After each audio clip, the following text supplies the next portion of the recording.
अस्सलाम वालेकुम friends and welcome to my YouTube channel. और आपको पता है कि हमने CS201 इंट्रोडक्शन टू प्रोग्रामिंग के रिलेटेड एक लेक्चर की सीरीज़ को स्टार्ट किया हुआ है। और आज की हमारी इस वीडियो में हम बेसिकली इसमें कवर करेंगे लेक्चर नंबर 11 एंड 12 को। और इससे प्रीवियस मैंने आपके साथ शेयर किए लेक्चर नंबर 1 से लेकर 10 तक, जो कि मैंने वीडियोस अपलोड कर दी हुई हैं। उनका लिंक मैं आपको डिस्क्रिप्शन में प्रोवाइड कर दूंगा।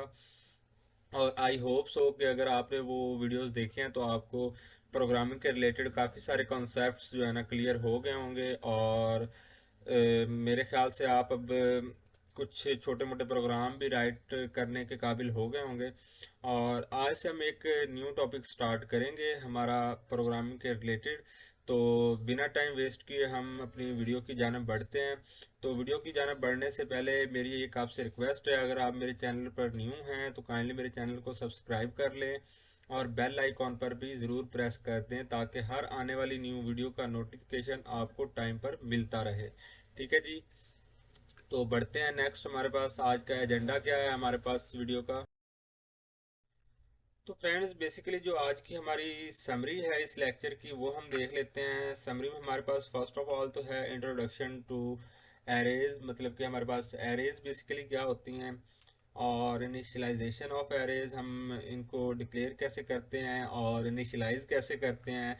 फिर नेक्स्ट हमारे पास आ जाएगा कॉपिंग एरेज, हम एक एरे से डाटा को कॉपी करके नेक्स्ट एरे में जो है हम उसको कन्वर्ट करना चाहें तो किस तरह से करते हैं। और फिर हमारे पास आ जाएगा लीनियर सर्च। लीनियर सर्च क्या होता है बेसिकली। और इसके बाद हमारे पास आ जाएगा कॉन्स्ट कीवर्ड कि हम इसको किस तरह से हमारे प्रोग्रामिंग के अंदर यूज़ में लाते हैं।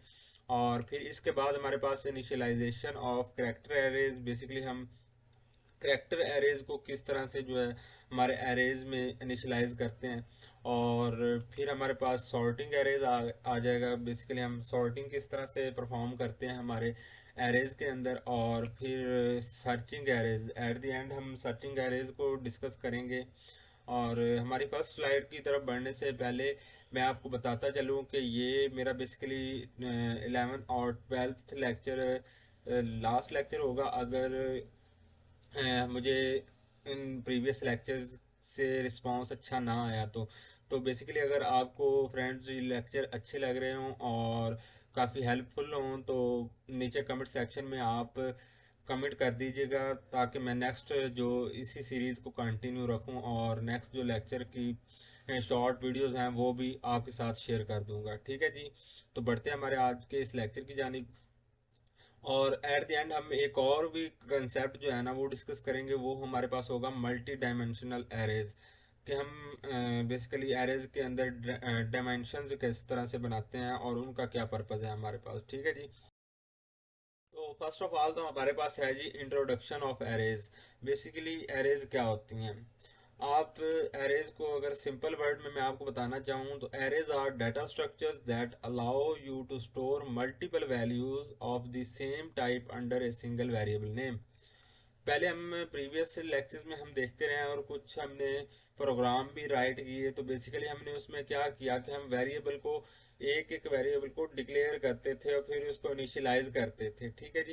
अगर लाइक हमारे पास कोई integer array sorry integer variable है इंट टाइप का, तो हम इंटीजर टाइप का है तो हम उसके लिए अगर तीन वेरिएबल बनाने हैं तो हम मतलब कि हमारे पास तीन वैल्यूज हैं इंटीजर टाइप की, तो हम उसके लिए तीन वेरिएबल्स बनाते थे। ठीक है जी। लेकिन एरेज का कंसेप्ट हमारे पास कुछ ऐसा है कि अगर हमारे पास एक ही डाटा टाइप के वेरिएबल्स हों तो उसके लिए हम एक एरे का कंसेप्ट ले लेते हैं कि एक एरे बना देते हैं। एरे में हम बेसिकली एक ही टाइप के मतलब कि एक ही टाइप के हम वेरिएबल्स को स्टोर कर सकते हैं। तो यहाँ पर मतलब कि हमारे पास लाइक इंटीजर वैल्यूज हैं तो हम उसके लिए एक इंटीजर टाइप का एरे बनाएंगे और उसमें जितनी हमने वैल्यूज स्टोर करवानी हो, लाइक हमने अगर टेन टेन हमने लेनी है, 10 इनपुट्स लेनी है हमारे यूज़र से। ठीक है जी। वेरिएबल्स की, ठीक है, इंटीजर टाइप की, तो हम उसको एक वेरिएबल के नाम से भी डिक्लेयर कर सकते हैं हमारे प्रोग्राम के अंदर। वो होगा हमारे पास एरे। ठीक है ना। उसको हम एरे के नेम से जो है ना डिक्लेयर कर सकते हैं, और उसमें हम उसकी वैल्यू जो है ना, एरे का जो साइज होगा वो हम 10 प्रोवाइड कर देंगे, तो हम उसमें 10 जो है ना वेरिएबल स्टोर करवा सकते हैं। अब नेक्स्ट हम इसको डिक्लेयर कैसे करते हैं वो देख लेते हैं। डिक्लेरेशन, इसके डिक्लेयर करने का तरीका कुछ यूं है कि हम फर्स्ट ऑफ ऑल तो यहाँ पर डाटा टाइप लिखेंगे कि किस टाइप का डाटा हम उसमें स्टोर करवाना चाहते हैं अपनी एरे के अंदर। फिर एरे का नेम कोई भी हो सकता है हमारे पास बेसिकली, ठीक है ना। एरे का नेम कोई भी दे सकते हैं जो आपको अच्छा लगे और आप इजीली अंडरस्टैंड कर सकें। और नेक्स्ट हमारे पास क्या आ जाएगा, एरे का साइज, कि कितने नंबर ऑफ वैल्यूज हम उसमें स्टोर करवाना चाहते हैं, तो उसके हिसाब से हम जो है ना इसमें साइज प्रोवाइड कर देते हैं, ठीक है जी। नेक्स्ट हम जो है ना इसकी एक छोटी सी एग्जांपल देख लेते हैं जी। लाइक हमारे पास कोई एक स्टूडेंट है, हम एक स्टूडेंट से एजेस इनपुट लेना चाहते हैं, ठीक है जी। 10 एजेस हम इनपुट लेना चाहते हैं, ठीक है जी। तो उसके लिए हम अगर एरेज का कंसेप्ट बेसिकली हमारे पास ना हो तो बेसिकली हम क्या करेंगे, हम उसी जो है ना इंटीजर टाइप के हम 10 वेरिएबल्स बनाएंगे और उनको जो है ना वन बाय वन जो है वैल्यूज असाइन करते जाएंगे, ठीक है जी। लेकिन अगर हमारे पास एरेज हो, अब एरेज हमारे पास देखे ना, यहाँ पर हमने बेसिकली क्या किया कि हमने फर्स्ट ऑफ ऑल तो उसकी डाटा टाइप दी, बेसिकली जो हमारे पास डाटा टाइप है इसकी एरे की, इंटीजर टाइप का एरे हमने लिया था, ठीक है जी। क्योंकि एज हमारे पास नंबर फॉर्म में होती है, इंटीजर फॉर्म में होती है, तो हमने इंटीजर इसकी डाटा टाइप दे दी और फिर हमने एज उसका नेम राइट कर दिया, ठीक है जी। ये उसका हमने एरे का नेम दे दिया और उसके बाद हमने ये साइज दे दिया। बेसिकली ये साइज है क्योंकि हमने अगर 10 वैल्यूज स्टोर करवानी तो हमने साइज 10 दे दिया। अगर इसी तरह हमने 20 करवानी हो तो हम 20 यहाँ पर साइज प्रोवाइड कर देंगे। अब नेक्स्ट हम इसको क्या करते हैं कि हम इसको वैल्यूज कैसे प्रोवाइड करते हैं, इसमें स्टोर कैसे करवाते हैं, तो उसके लिए हम फार लूप का यूज करते हैं, ठीक है जी। फार लूप का बेसिकली मैंने आपको पिछले हमारे लेक्चर्स में पढ़ाया हुआ है कि उसको हम किस तरह से डिक्लेयर और इनिशियलाइज करते हैं हमारे प्रोग्राम के अंदर, ठीक है जी। इंक्रीमेंट डिक्रीमेंट किस तरह से करवाते हैं, तो इसी तरह हमने फार लूप बना लेना है और फार लूप के अंदर हमने एक डेमो वेरिएबल बनाना है, आई नेम उसका होगा, ठीक है। आई रख लें या कोई भी आप अपनी तरफ से नेम रख सकते हैं, तो और उसको इनिशियलाइज हम किससे कर देते हैं, जीरो से इनिशियलाइज होगा। और उसके बाद हम क्या करते हैं, आई लेस देन 10, अगर आई लेस देन 10 होगा तो इसमें एक इंक्रीमेंट करते जाओ। इंक्रीमेंट करने के बाद हमारे पास फर्स्ट जो इटरेशन हमारे पास चलेगी, तो हमारे पास बेसिकली ये हमारे please enter the age of the student, ठीक है जी, वो हम इनपुट करेंगे। फर्स्ट एज हमारी इनपुट हो जाएगी। फर्स्ट एज के बाद हमारा कंट्रोल यहाँ से फिर यहाँ पर जब इंक्रीमेंट होने के बाद यहाँ पर आएगा ना, तो यहाँ पर बेसिकली हमारे पास क्या होगा, 1 होगा। एज 1 हमने पुट कर दी, आई इज इक्वल टू 1 हो जाएगा। 1 भी क्या है, 10 से लेस देन है, तो फिर हमारे पास इंक्रीमेंट होके दोबारा ये स्टेटमेंट रन हो जाएगी और फिर से हम जो है ना उसमें हमारी एजेस को पुट कर सकते हैं, ठीक है जी। अब इसी तरह हम जो है ना एरेज के अंदर अपने डाटा को स्टोर करते जाते हैं। तो नेक्स्ट हम देख लेते हैं जी, बेसिकली नेक्स्ट हमारे पास क्या है जी। हाँ जी, तो यहाँ पर बेसिकली एक छोटा सा स्ट्रक्चर है हमारे पास। अगर हम मेमोरी में किस तरह से वैल्यूज़ को स्टोर करते हैं तो उसको समझना चाहें तो हम इस स्ट्रक्चर से समझ सकते हैं। बेसिकली हमारे पास जब एरे क्रिएट करते हैं ना, तो एरे के अंदर हमने लाइक 10 उसका साइज दिया, तो बेसिकली हमारे पास अगर हम अपने समझने के लिए इसको इजीली अंडरस्टैंड करने के लिए देखें तो बेसिकली क्या होता है कि 10 वेरिएबल मतलब 10 साइज हमने उसको प्रोवाइड किया, तो उसमें 10 ब्लॉक्स बन गए हैं, ठीक है जी। 10 ब्लॉक्स के अंदर हम ना वेरिएबल्स के वैल्यूज को पुट कर सकते हैं। लाइक हमारे पास ये मेमोरी है, उसके अंदर एक ये ब्लॉक हो गया, इसके अलावा नेक्स्ट जैसे जैसे हम साइज बढ़ाते जाएंगे उसी तरह हमारे पास ये ब्लॉक्स बनते जाएंगे। तो ये हमारे पास इसका बेसिकली स्टार्टिंग पॉइंट क्या होता है, जब हम जो है ना नेम प्रोवाइड, लाइक हमारे पास ये 10 इसका साइज है ना, हम इसमें नंबर 5 जो हमारे पास बेसिकली है वेरिएबल का, 5 नंबर पे जो हमारे पास वेरिएबल होगा एरे का, उसको अगर हम एक्सेस करना चाहते हैं तो वो किस तरह से एक्सेस करेंगे। तो इसमें बेसिकली इंडेक्सिंग का कंसेप्ट आ जाता है। इंडेक्स, जब हम वेरिएबल को क्रिएट करते हैं ना, बेसिकली बाय डिफॉल्ट जो इंडेक्सिंग स्टार्ट होती है ना, वो हमारी जीरो से स्टार्ट होती है एरे में, ठीक है ना। अगर लाइक हमारे पास 10 वेरिएबल है ना, तो उसमें जो हमारे पास इंडेक्सिंग होगी ना, वो जीरो से स्टार्ट होगी। और हमारे पास अगर हमने 5 नंबर जो वेरिएबल होगा उसको हमने एक्सेस करना है, तो हमारे पास वो कौन से इंडेक्स पर पड़ा होगा, इंडेक्स नंबर 4 पर, ठीक है ना। ये देखें 1 2 3 4 और 5, ठीक है ना।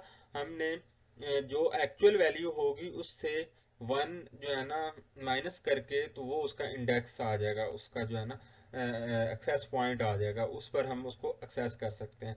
ये हमारे पास बेसिकली ये जो हमारे पास होता है ना, ये इसका इंडेक्स होता है, ठीक है जी, ये वेरिएबल का इंडेक्स होता है। और ये साथ में हम जो ये राइट करते हैं, ये बेसिकली नेम होता है ये वाला, ठीक है ना। ये जो मैंने पहले भी आपके साथ डिस्कस किया है, ठीक है जी। तो नेक्स्ट चलते हैं हम। नेक्स्ट देख लें जी, बेसिकली हमारे पास इनिशियलाइजेशन ऑफ एरे। हम एरे को बेसिकली इनिशियलाइज किस तरह से करते हैं, हम डिक्लेयर करना तो हमने प्रीवियस जो है ना स्लाइड में देखा। और अब हम उसमें हमने क्या देखा कि हमने फॉर लूप के थ्रू जो है ना यूजर से इनपुट लेके जो है ना स्टोर करवा रहे हैं वैल्यूज हमारे एरेज के अंदर। अब हम चाहते हैं कि अगर हम खुद पहले से ही डिफाइन करना चाहें, यूजर से इनपुट नहीं लेना चाहते, बल्कि प्रोग्राम में ही अगर हम इनिशियलाइज करवाना चाहें एट द डिक्लेरेशन टाइम, कि डिक्लेरेशन टाइम ही हम उसके इनिशियलाइजेशन भी करवा दें, तो वो किस तरह से करवाते हैं। Initialization involves assigning initial values to the element of an array during its declaration, कि डेक्लेरेशन के दौरान ही हम उसकी इनिशियलाइजेशन कर देते हैं और उसको वैल्यूज प्रोवाइड कर देते हैं, ठीक है जी। इसकी हम जो है ना एक एग्जांपल यहाँ पर देख लेते हैं जी। लाइक हमारे पास एक कोई कोई प्रोग्राम हमने राइट किया हुआ है, तो उसके मेन प्रोग्राम के अंदर हम एक नंबर्स जो है ना एरे का नाम जो है ना, वो हमने नंबर्स के नेम से राइट किया। और हमने 5 जो है ना उसका साइज दे दिया वेरिएबल का। ये हमारे पास बेसिकली क्या है, साइज है। तो अब हम इसको जो है ना इनिशियलाइज साथ ही करवा रहे हैं, ठीक है ना। इनिशियलाइज करवाने के लिए हम लाइक हमारे पास 5 एलिमेंट है ना इस एरे में, तो हम यहाँ पर 5 वैल्यूज प्रोवाइड कर देंगे विद कॉमाज। कॉमा साथ जो है ना लगाते जाएंगे, तो ये बेसिकली इसको असाइन होती जाएंगी हमारे पास वैल्यूज, ठीक है जी। और ये करली ब्रेसेस इसमें लगाना ज़रूरी है, करली ब्रेसेस लगाकर और उसके बाद हम वो वैल्यूज़ जो इसको प्रोवाइड करना चाहते हैं वो हम यहाँ पर राइट कर देते हैं। अब इसको अगर हमने एक्सेस करना हो, हमने ये इनिशियलाइज तो कर दिया, हमने वैल्यूज़ तो प्रोवाइड कर दी एरेज को। अब हमने अगर इन वैल्यूज़ को वन बाय वन प्रिंट करवाना हो अपने कंसोल के ऊपर, या हमारे जो है ना कंपाइलर में जो हम स्क्रीन पर इसको आउटपुट के थ्रू शो करवाना, तो वो किस तरह से शो करवाएंगे। उसके लिए भी हम बेसिकली फार लूप का ही यूज करेंगे। फार लूप का यूज करने के दौरान उसके बाद जैसे कि प्रीवियस हमने राइट किया, उसमें हम सी इन करके इनपुट जो है ना करवा रहे थे, इसमें क्या करेंगे, जस्ट हम सी आउट करेंगे और एलिमेंट यहाँ पर हम टाइप कर देंगे। एलिमेंट के बाद हम यहाँ आई जो वैल्यू है ना हमारे पास, वो यहाँ पर हम प्रोवाइड कर देंगे। और यहाँ पर जब जहाँ पर हमने वो नंबर्स प्रिंट करवाने हैं बेसिकली, तो वहाँ पर हम नंबर्स और यहाँ पर हम एड्रेस जो है ना वो आई यहाँ पर बेसिकली इसको असाइन कर देंगे, यहाँ पर आई आई राइट कर देंगे। और आई जिस तरह से हमारा लूप चलता रहेगा फॉर लूप, और उसी तरह से वन बाय वन हम हमारे पास वैल्यूज प्रिंट होती जाएंगी, ठीक है जी। अब नेक्स्ट हमारे पास एक और भी यहाँ पर कंसेप्ट है कि ये तो हमने देख लिया कि इनिशियलाइज किस तरह से करते हैं, प्रीवियस स्लाइड में हमने देखा कि डिक्लेरेशन किस तरह से करते हैं। अब नेक्स्ट हमारे पास कंसेप्ट है कि हमने कॉपी किस तरह से करना है। लाइक हमारे पास ये वेरिएबल एक हमारे पास एरे है और उसमें ये हमारे पास वेरिएबल जो है ना पड़े हुए हैं। अब इसी एरे को उठा के हमारे पास एक और हम एरे का नेम बनाते हैं, ठीक है जी, एक एरे बना लेते हैं और उसमें हम जो है ना इसको कॉपी करवाना चाहें तो वो किस तरह से करवाते हैं, ठीक है जी। तो वो देख लेते हैं जी, कॉपिंग एरेज, ठीक है जी। इसके लिए हमारे पास एक छोटा सा मैंने यहाँ पर प्रोग्राम राइट किया हुआ है, और इस प्रोग्राम के थ्रू ही मैं आपको इसका सारा कॉन्सेप्ट दूंगा। तो बेसिकली इसमें होता क्या है कि आपको एक चीज़ का ख्याल रखना है कि जब भी आपने एक एरे से एलिमेंट्स को उठाकर दूसरे एरे में कॉपी करना हो, तो आपको एक चीज़ माइंड में रखनी होगी कि दोनों एरेज का साइज बेसिकली सेम होना चाहिए और उनकी डाटा टाइप भी सेम होनी चाहिए। ठीक है जी। अब लाइक हमारे पास ये प्रोग्राम है ना, इसमें हमने क्या किया, एक सोर्स टाइप का जो है ना, हमने उसको सोर्स नेम दे दिया और एक एरेज यहाँ पर डिक्लेयर किया और साथ में हमने इनिशियलाइज भी कर दिया, उसको वैल्यूज भी प्रोवाइड कर दिए। जैसे कि ये है ना हमारे पास सोर्स, उसका नाम है, ये हमारे पास साइज है वेरिएबल का, सॉरी एरे का, और यहाँ पर हमारे पास ये हमने इसको वैल्यूज प्रोवाइड कर दी। वैल्यूज प्रोवाइड करने के बाद यहाँ पर एक और हम एरे क्रिएट करते हैं और उसकी साइज भी हम 5 देंगे। उसका नाम हम डेस्टिनेशन दे रहे हैं यहाँ पर, ठीक है ना, हमारे जो है ना अंडरस्टैंडिंग के लिए कि ये हमारे पास सोर्स है, यहाँ से हमने एलिमेंट्स उठाने हैं और कॉपी कहाँ पर करने हैं, इस डेस्टिनेशन के एरे के अंदर। और यहाँ पर देख लें बेसिकली इसका डाटा टाइप भी हमारे पास बेसिकली क्या है, सेम है। ठीक है जी। तो अब इसमें हमने कॉपी किस तरह से करवाना है, कॉपी करवाने के लिए हम फिर से फॉर लूप का ही यूज करेंगे। ठीक है जी। फॉर लूप में हम क्या करेंगे, इंट टाइप का हम यहाँ पर आई एक वेरिएबल बनाएंगे, उसको इनिशियलाइज कर देंगे 0 के साथ। उसी तरह हम आई लेस देन 5, तो आई इसके बाद जो है ना हम इसमें इंक्रीमेंट करवाते जाएंगे, क्योंकि हमने बेसिकली हमारे पास जो है ना ये 5 वेरिएबल्स हैं, तो इसको हमने डेस्टिनेशन एरे को प्रोवाइड करना है। तो यहाँ पर हम बेसिकली क्या राइट करेंगे, डेस्टिनेशन, और इसको वेरिएबल प्रोवाइड कर देंगे आई, जो यहाँ पर हमने फॉर लूप में बनाया था। और फिर इसी तरह हम सोर्स यहाँ पर इसको वैल्यूज कौन सी असाइन करनी है, किस एरे से, तो वो हमने बेसिकली सोर्स एरे से, जो हमने एरे बनाया है ना सोर्स नाम का, और इसको 5 एलिमेंट्स हमने प्रोवाइड किए हैं, तो ये बेसिकली हमने असाइन कर दे डेस्टिनेशन को। ठीक है नहीं, डेस्टिनेशन को हमने बेसिकली ये एलिमेंट्स प्रोवाइड कर दिए, एक कॉपी करके यहाँ पर हमने इसमें असाइन, मतलब कि इसमें हमने पेस्ट कर दिए, इसमें असाइन कर दिए। ठीक है जी। और इसके बाद हम जब हमने इसको प्रिंट करवाना होगा, तो फिर भी हम फॉर लूप का यूज करेंगे। फॉर लूप का यूज करके यहाँ पर हमने बेसिकली जो हमारे पास ये स्ट्रक्चर है, फिर से वही स्ट्रक्चर राइट करके फॉर लूप का, और उसके बाद सी आउट करवाएंगे। सी आउट के बाद यहाँ पर हम डेस्टिनेशन, क्योंकि हमने बेसिकली सोर्स एरे से हमने एलिमेंट्स को कॉपी करवाया डेस्टिनेशन में, और डेस्टिनेशन को हम यहाँ पर प्रिंट करवा देते हैं, तो यही एलिमेंट बेसिकली हमारे पास प्रिंट हो जाएंगे। बेसिकली ये जो सारे हमारे पास एलिमेंट हैं। ठीक है जी। अच्छा जी, तो फ्रेंड्स अब हम नेक्स्ट थिंग देख लेते हैं, हमारे पास क्या है जी, linear search. Basically linear search क्या होता है, a simple searching algorithm that sequentially checks each element of the array until a match is found। ठीक है ना। तो ये बेसिकली क्या है, लीनियर सर्च होता है कि हमारे पास अब लाइक हमने एक एरे बनाया, उसको हमने एलिमेंट्स भी दे दिए।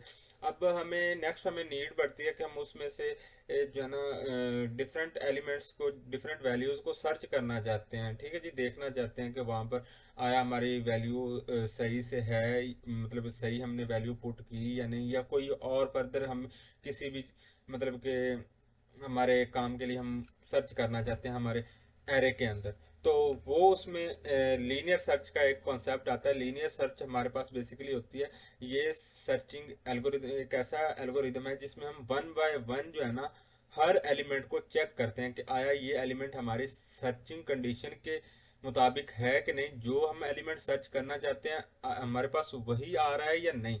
ठीक है जी, वही यहाँ पर अवेलेबल है या नहीं।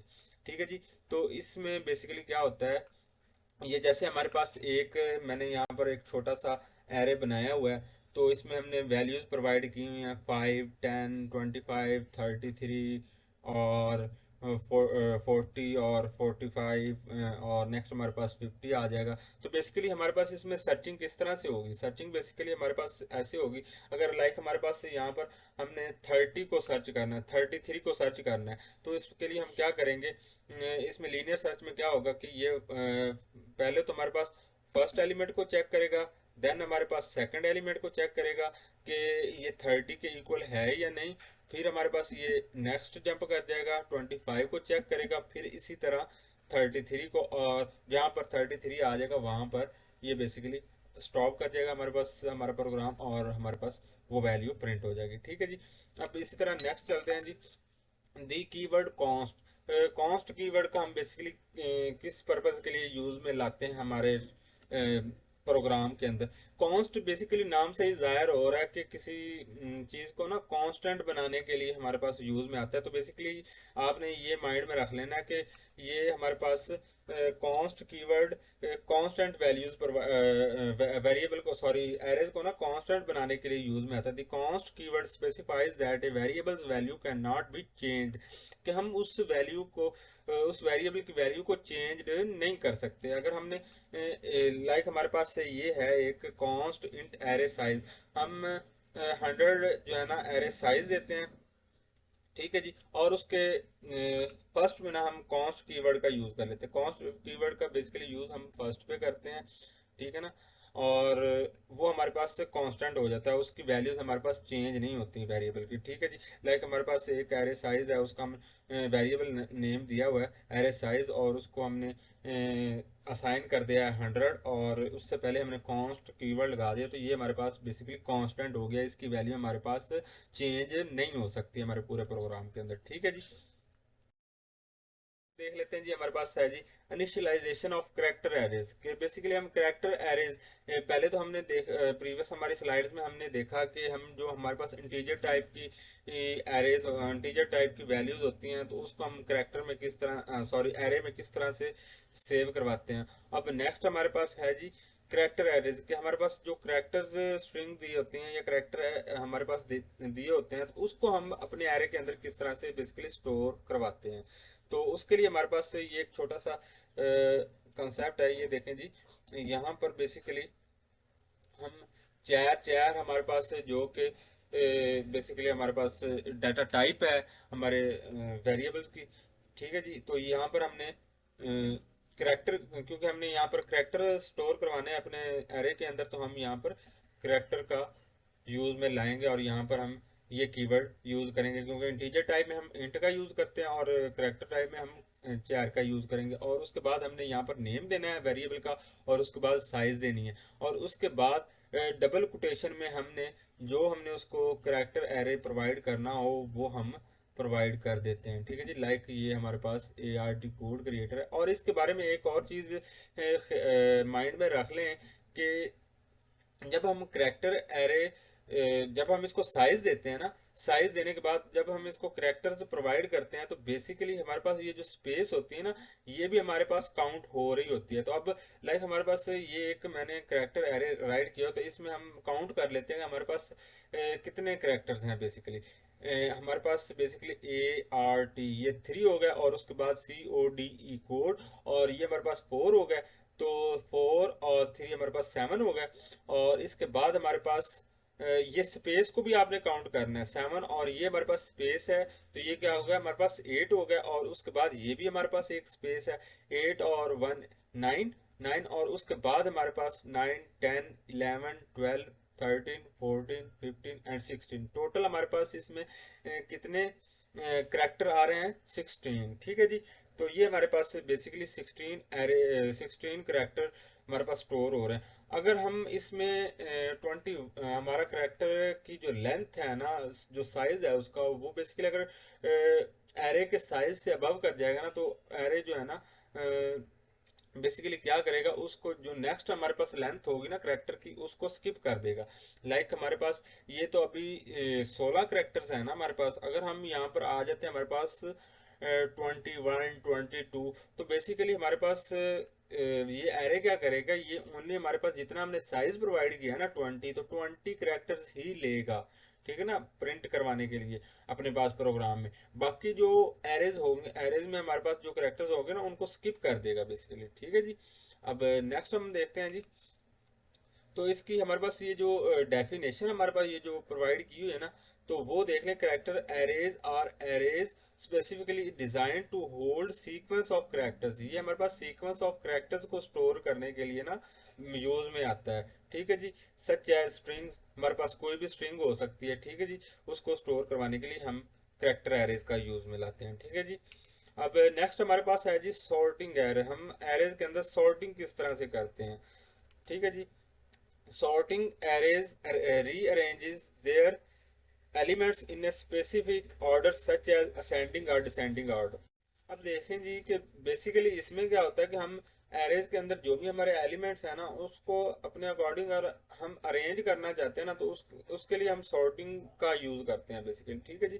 असेंडिंग ऑर्डर में या डिसेंडिंग ऑर्डर में उसको अरेंज करना चाहें, मतलब कि अगर हमारे पास वेरिएबल में डिफरेंट एलिमेंट्स पड़े हुए हैं और वो अरेंज नहीं किए हुए, मतलब कि हमने इंटीजर टाइप का अगर कोई एरे बनाया उसमें हम वैल्यूज प्रोवाइड करते हैं, पहले हम 5 कर देते हैं, फिर 10 कर देते हैं, 10 के बाद हम फिर 3 कर देते हैं, तो ये अरेंज नहीं है। इसको अरेंज करने के लिए हम सॉर्टिंग का यूज करते हैं। तो यहाँ पर एक मैं एग्जांपल देख लेता हूँ जी।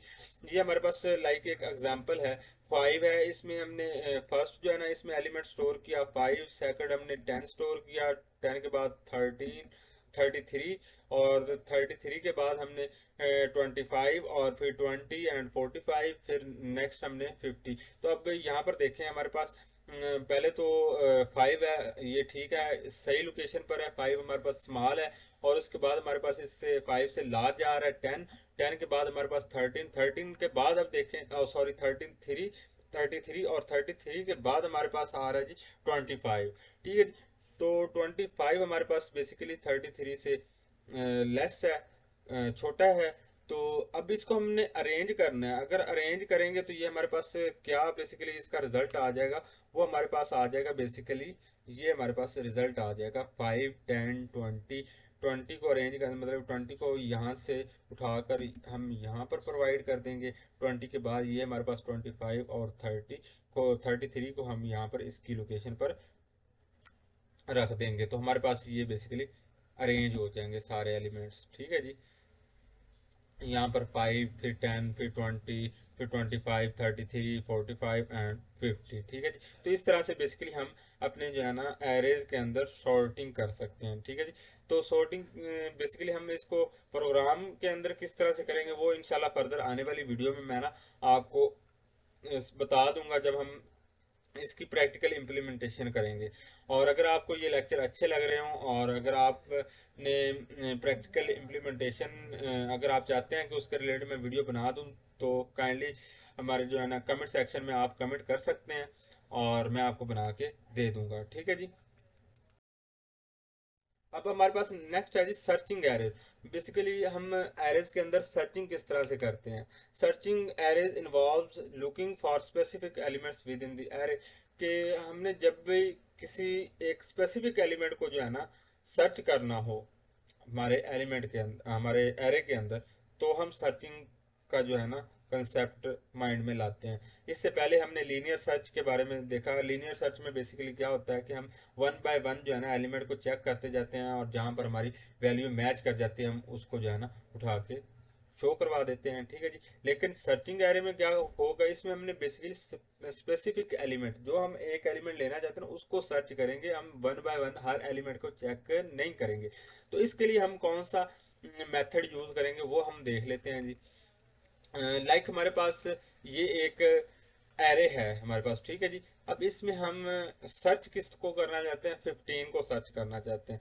तो इसमें हमारे पास मेथड क्या होगा, इसमें आप देखें कि ये हमारे पास टोटल एलिमेंट कितने हैं, हमारे पास 10 एलिमेंट हैं, ठीक है जी। और इसका जो है हमारे पास ये इंडेक्स है ना वो 0 से स्टार्ट हो रही है, जैसे कि मैं प्रीवियस स्लाइड में आपके साथ डिस्कस कर चुका हूँ कि किस तरह से हम जो है ना करते हैं। इंडेक्सिंग स्टार्ट कहाँ से होती है बेसिकली एरेज की।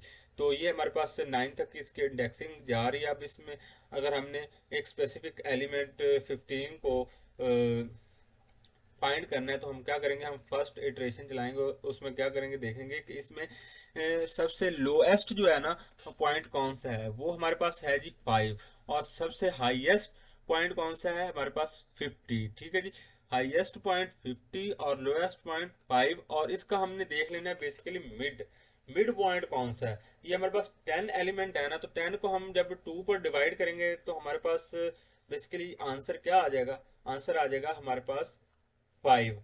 तो हमारे पास यहाँ पर इसका मिड आ जाएगा 0, 1, 2, 3, और यहाँ पर देखे ना 1, 2, 3, 4 और 5, ये हमारे पास मिड बन जाएगा, ठीक है जी। 1, 2, 3, 4 और 5, ठीक है जी। अब देखें जी, यहाँ पर हमारे पास मिड में हमारे पास वैल्यू कौन सी आ रही है, 25। अब देखें, जब हमारे पास सर्चिंग होगी ना, तो तब क्या होगा कि ये हमारे पास प्रोग्राम बेसिकली क्या चेक करेगा, सर्चिंग एरेज के अंदर हम चेक करेंगे कि आया 25 जो है वो हमारे 15 के साथ रिलेट करता है या नहीं, या ये वैल्यू मैच करती है या नहीं।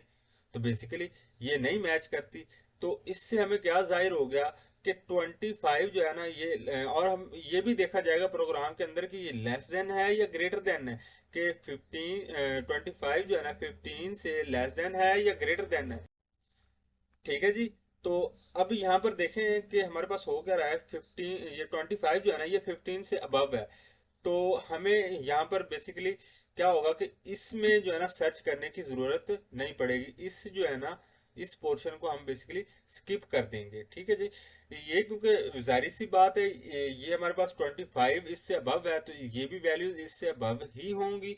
और उसके बाद हमारे पास, इसके बाद जब नेक्स्ट इटरेशन चलेगी तो उसमें हमारे पास कितने एलिमेंट्स बच जाएंगे, हमारे पास ये बेसिकली एलिमेंट्स बच जाएंगे। ये हमारे पास 5 जो है ना एलिमेंट्स बच जाएंगे। अब नेक्स्ट जो हमारे पास नेक्स्ट इटरेशन चलेगी तो उसमें बेसिकली क्या होगा कि इसमें 25 में यहाँ तक तो हमारे पास देख लेंगे, ये तो हमारे पास हो गया स्किप। ठीक है, सर्चिंग के दौरान। ठीक है जी। अब इसमें हमारे पास ये जो हमारे पास पोर्शन बच गया, इसमें देखें जी हमारे पास लोएस्ट पॉइंट कौन सा है और जो है ना हाईएस्ट पॉइंट कौन सा है। तो इसमें बेसिकली हमारे पास क्या होगा कि लोएस्ट पॉइंट जो हमारे पास वो है 5 है, और हाईएस्ट पॉइंट जो है हमारे पास 20 है। ठीक है जी। तो 20 भी बेसिकली अब देख लें कि हमारे पास इनके दरमियान अब हमने देखना है कि मिड पॉइंट कौन सा है। ठीक है जी। 20 बेसिकली वैसे तो अबव है हमारे पास 15 से, लेकिन इसका मिड पॉइंट देखना है कि मिड पॉइंट कौन सा है। मिड पॉइंट अब हमारे पास, ये हमारे पास टोटल 4 जो है ना वेरिएबल्स हैं, और इन 4 को जब हम डिवाइड करेंगे 2 के ऊपर तो हमारे पास बेसिकली आंसर क्या आ जाएगा, 2 आ जाएगा। अब एक और भी यहाँ पर कंसेप्ट देख लें कि अब हमारे पास, हम 4 को डिवाइड करते हैं 2 पर, तो हमारे पास आंसर आ गया 2, हमने मिड पॉइंट दे दिया 2 नंबर को। ठीक है, इसको हमने मिड कह दिया। अब लाइक हमारे पास अगर 5 एलिमेंट आ जाते हैं तो हमारे पास मिड कौन सा बनेगा। 5 एलिमेंट में जाहिर सी बात है हमारे पास नंबर 3 जो है ना वो हमारा मिड पॉइंट बनेगा। वो जाहिर सी बात है हमारे पास से 2 एक तरफ आ जाएंगे एलिमेंट्स, 2 हमारे पास एक तरफ, और जो दरमियान वाला होगा ना वो हमारे पास 3 जो है ना वो मिड पॉइंट होगा। अब अगर हमारे पास 4 है तो 4 में हम ये क्यों ले रहे हैं, ठीक है ना, हम ये क्यों नहीं ले रहे एलिमेंट, इसको मिड पॉइंट क्यों नहीं कह रहे, क्योंकि हम जो है ना प्रायोरिटी इसमें सर्चिंग के दौरान लेफ्ट साइड को देंगे। ये आपने माइंड में रख लेना है, हम प्रायोरिटी किसको देंगे, मिड की, जो हमारे पास लेफ्ट साइड की तरफ जो होगा ना वैल्यू, उसको हमने प्रायोरिटी देनी है। ठीक है, तो हमारे पास मिड, हमारे पास यहाँ पर बेसिकली आ गया 10। अब 10 को यहाँ पर देखा जाए तो ये 10 तो हमारे पास अब ग्रेटर देन नहीं है 15 से, ये तो लेस देन है। अब यहाँ पर बेसिकली क्या होगा, हमारे पास नेक्स्ट ये भी एलिमेंट स्किप हो जाएगा, ये भी एलिमेंट स्किप हो जाएंगे, और नेक्स्ट हमारे पास एलिमेंट्स कौन से बच जाएंगे, ये 2 एलिमेंट्स बच जाएंगे। ठीक है जी। मिड तो हमारे पास ये था ना, इसको हमने स्किप कर दिया, इसमें से ये मिड था, इसको भी, इस पोर्शन को भी हमने, ये हमारा जो पोर्शन है ना, ये पोर्शन ये भी हमने स्किप कर दिया। इसमें हमारे पास मिड ये आया तो ये भी पोर्शन हमने स्किप कर दिया। तो नेक्स्ट हमारे पास वेरिएबल्स कौन से बच गए, हमारे पास 15 और 20। इसमें बेसिकली क्या होगा, वो इन दोनों को मैच करके देख रहे तो 15 हमारे पास बेसिकली वैल्यू मैच कर जाएगी। यहाँ पर इसमें लो हमारे पास होगा 15 और हाई हमारे पास क्या होगा 20। अब लो हमारे पास यहाँ पर मैच करेगी तो जाहिर सी बात है हमारे पास 15 के साथ मैच हो रहा है, तो ये हमारे पास वैल्यू फाइंड हो जाएगी। तो इसमें बेसिकली हम कितनी इटरेशन लगा रहे हैं, इसमें बेसिकली ये 3 इटरेशन के दौरान हमने अपना जो है ना स्पेसिफिक जो एलिमेंट है ना वो फाइंड कर लिया है। जबकि हम लीनियर सर्च अगर करते हैं तो लीनियर सर्च में हम क्या करते हैं कि बेसिकली हम स्पेसिफिक एलिमेंट को फाइंड करने के लिए 1 बाय 1 जो है ना इटरेशन चलाते हैं और इनको मैच करते जाते हैं। मैच करने के बाद जो डिजायर्ड रिजल्ट आता है वो हम फाइंड करके दे देते। अब लीनियर सर्च में भी अगर हमने 15 को फाइंड करना होता तो हमारे पास इटरेशन कितनी चलती, 1 2 और 3 थर्ड नंबर पर हमारे पास 15 है तो शो हो जाता। लेकिन अगर हमने फाइंड करना होता लाइक 40 को फाइंड करने के लिए हमारे पास इटरेशन यहाँ पर ज्यादा हो रही है। ठीक है ना, ये देखें यहाँ पर 40 को फाइंड करने, ये तो 15 था ना, तो अगर हम 40 फाइंड करते तो फिर हमारे पास इटरेशन ज़्यादा होनी थी। ठीक है जी। तो इस कंसेप्ट को आपने ना याद रख लेना है कि सर्चिंग एरे, इसमें हम जो है ना टाइम कम लेता है बनिस्बत लीनियर सर्च के। ठीक है जी। अब नेक्स्ट हमारे पास जो कंसेप्ट है वो है मल्टी डायमेंशनल एरे का। कि अगर हमारे पास कोई एरे दी हुई है तो उसमें मल्टी डायमेंशनल, उसकी डायमेंशंस जो है ना, हमने मल्टी डायमेंशनल से नाम से ही जाहिर हो रहा है उसकी हमने डायमेंशंस नेक्स्ट बना देनी है। तो वो बेसिकली हम किस तरह से करते हैं, तो उसकी डेफिनेशन भी यहाँ पर हम देख लेते हैं। Array with more than one dimension, अगर हमारे पास से एक डायमेंशन से ज्यादा डायमेंशन हों एक एरे के अंदर, तो हम उसको क्या कहते हैं, मल्टी डायमेंशनल एरे कहते हैं। और ये यूज में किस लिए आते हैं, ये often use to represent tables, matrices and other structure data.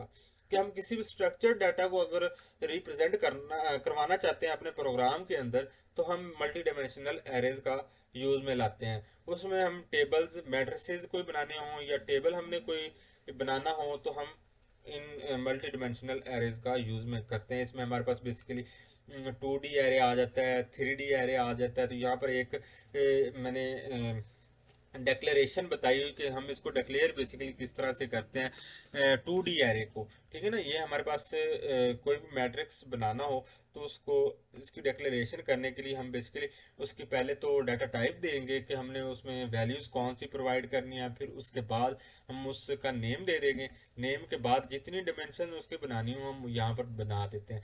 Like यहाँ पर मैंने 2D एरे बना रहा हूँ, तो यहाँ पर मैंने 2 डायमेंशन इसकी बना दी है। ठीक है जी। अब इसको जब वैल्यू प्रोवाइड करूंगा, ठीक है, तो वैल्यू प्रोवाइड करने के लिए बेसिकली मैं क्या करूंगा, करली ब्रेसेस लगाकर, तो फर्स्ट मैं 1 2 3 ये वैल्यूज प्रोवाइड कर दूंगा। ये फर्स्ट जो है ना हमारे वन डिमेंशन में स्टोर हो जाएंगे। फिर इसी तरह फिर हमारे पास नेक्स्ट करली ब्रेसेस लगाकर नेक्स्ट सेकंड वैल्यूज में इनको प्रोवाइड कर दूंगा। ये हमारे पास एक हम सेट ऑफ वैल्यूज जा रहा है, फिर उसके बाद नेक्स्ट हम सेकंड सेट ऑफ वैल्यूज दे रहे हैं, फिर हम थर्ड सेट ऑफ वैल्यूज दे रहे हैं। तो ये बेसिकली स्टोर होते जाएंगे। अब इसको हमने बेसिकली अगर प्रिंट करवाना हो तो प्रिंट किस तरह से करवाते हैं। ठीक है जी। प्रिंट करवाने के लिए ये बेसिकली हम फार लूप का यूज करते हैं। सी आउट बेसिकली हम पहले तो करवा देते हैं 2D एरे मैट्रिक्स। ये आप जो भी कंसोल के ऊपर राइट करना चाहें राइट करवा सकते हैं सी आउट करके। तो नेक्स्ट हम जब एक्सेस करना है और उनको प्रिंट करवाना है हमारे कंसोल के ऊपर या स्क्रीन के ऊपर, तो वो किस तरह से करवाएंगे, उसके लिए हम फार लूप का यूज करेंगे। ये बेसिकली फर्स्ट फार लूप होगा। ये फार लूप हमारे पास पॉइंट करेगा ये फर्स्ट डिमेंशन को, इस डिमेंशन को, ये जो हमारे पास फर्स्ट फार लूप है ना, ये इसको पॉइंट करेगा। और इसमें हमारे पास पॉइंट करके फिर उसके बाद नेक्स्ट हम फॉर लूप एक और बना देंगे, और ये हमारे पास किसको पॉइंट करेगा, ये इसको पॉइंट करेगा। ठीक है जी। अब उसके बाद हम वैल्यूज को एक्सेस करते जाएंगे और सी आउट करवाते जाएंगे साथ साथ जो है ना, ये हमारे पास कंडीशन चेक होती जाएंगी, और उसके बाद इसमें इंक्रीमेंट भी होता जाएगा और हमारे पास प्रिंट होती जाएंगी। और यहाँ पर सी आउट एंड एल हम प्रोवाइड कर देते हैं न्यू लाइन के लिए, और यहाँ पर बेसिकली हमारे पास आउटपुट आ जाएगी 1 2 3, और उसके बाद फिर 4 5 6। अब देखें ना यहाँ पर हमारे पास बेसिकली एक कॉलम वाइज जो है ना डाटा हमारे पास रिप्रेजेंट हो रहा है। मैट्रिक्स जैसे हम मैट्रिक्स प्रोवाइड नहीं करते हैं, वैसे हमारे पास ये डाटा प्रोवाइड होता जाएगा। ठीक है जी। जैसे हमने फर्स्ट जो है ना सेट ऑफ वैल्यू प्रोवाइड किया, तो यहाँ पर हमारे पास फर्स्ट सेट ऑफ वैल्यूज आ गया, फिर हम सेकंड सेट ऑफ वैल्यूज आ गया, फिर थर्ड सेट ऑफ वैल्यूज हमारे पास यहाँ पर शो हो गए हैं। ठीक है जी। तो ये तो बेसिकली आज का हमारा था लेक्चर, जिसमें मैंने आपके साथ बेसिकली एरेज का कंसेप्ट जो है ना उसके रिलेटेड काफ़ी सारे जो पॉइंट्स थे वो डिस्कस किया। आई होप सो कि आपको सारे कंसेप्ट क्लियर हो गए होंगे, और अगर आपको किसी कंसेप्ट के रिलेटेड समझ नहीं आई तो आप मुझे कमेंट सेक्शन में कमेंट करके पूछ सकते हैं। मैं आपको रिप्लाई करूंगा, या आप मुझे जो है ना कांटेक्ट कर सकते हैं मेरे व्हाट्सएप के ऊपर, तो मैं आपको गाइड करूंगा इंशाल्लाह। ठीक है जी।